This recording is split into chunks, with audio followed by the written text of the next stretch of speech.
Bonjour à tous, pour ceux qui nous rejoignent, je m'appelle Damien Marre, je suis chef marché maïs grain chez Pionnier Semences et je vous amène avec moi pour un tour des essais impact recherche Pionnier à travers toute la France. Et aujourd'hui, je vous retrouve dans la banlieue lyonnaise pour un tour d'un essai. Alors malheureusement, comme vous voyez derrière moi, un essai qui a été grêlé. Ça va justement être l'occasion pour nous de voir un petit peu quels sont les effets des différents aléas climatiques, que ce soit la grêle comme ici, ou éventuellement le gel, quelles conséquences pour la plante. Donc allez, suivez-moi, on va aller voir tout ça. Alors, comme vous pouvez voir, bon, il y a beaucoup de vent aujourd'hui, mais effectivement, on voit très largement sur toutes les feuilles de gros impacts, les feuilles lacérées par les grêlons. Donc, c'est un épisode de grêle qui date d'il y a à peu près un mois, avec de grosses conséquences sur le feuillage. Sur les épis, selon les variétés et notamment les spates autour de l'épi, on voit plus ou moins d'effets de la grêle, de temps en temps avec quelques impacts qui ont entraîné des pourritures, mais globalement, bon, on a quand même une culture qui est restée assez saine. Alors bon, c'est pas le cas pour toutes.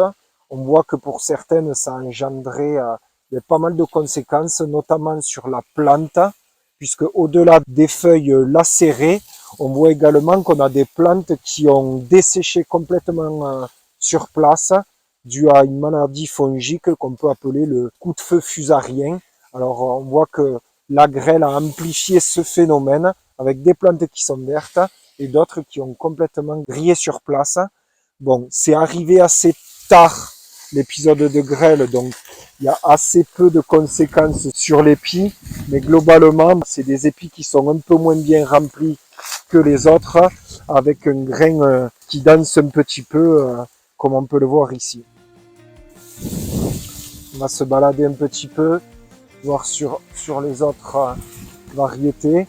Bon, là, une variété qui s'en sort assez bien, on voit assez peu d'impact sur le grain, quelques-uns, mais ça reste assez minime.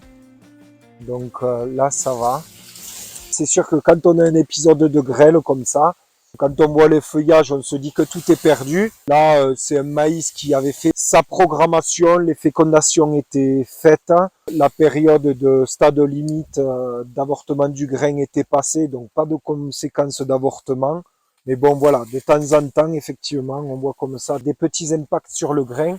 Mais je pense que pour cette parcelle, en tout cas, l'impact restera assez minime.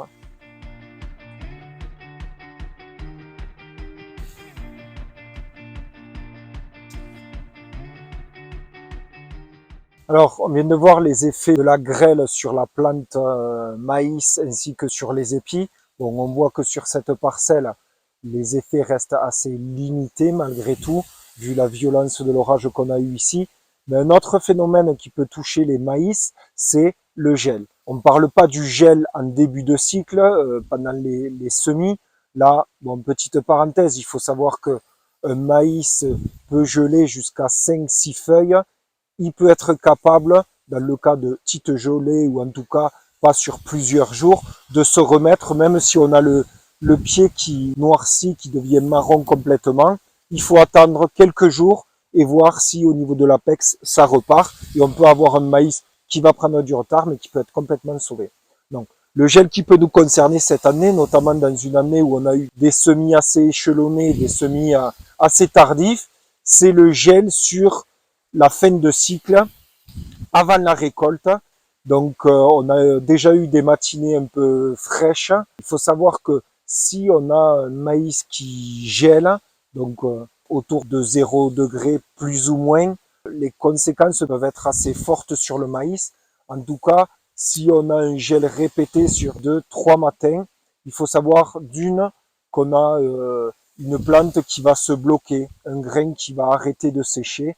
Donc là, le conseil, ça peut être de récolter assez rapidement, notamment en fourrage, parce que globalement, on va avoir un état sanitaire du grain et de la plante qui va se dégrader, mais une humidité du grain qui va plus descendre. Donc, il vaut mieux récolter au plus vite pour éviter d'avoir une plante qui tombe au champ. Encore une fois, merci de m'avoir suivi pour ce nouvel épisode. Et vous le savez, vous pouvez le retrouver sur YouTube, sur la chaîne Place des Agriculteurs. Allez, à bientôt pour un autre épisode.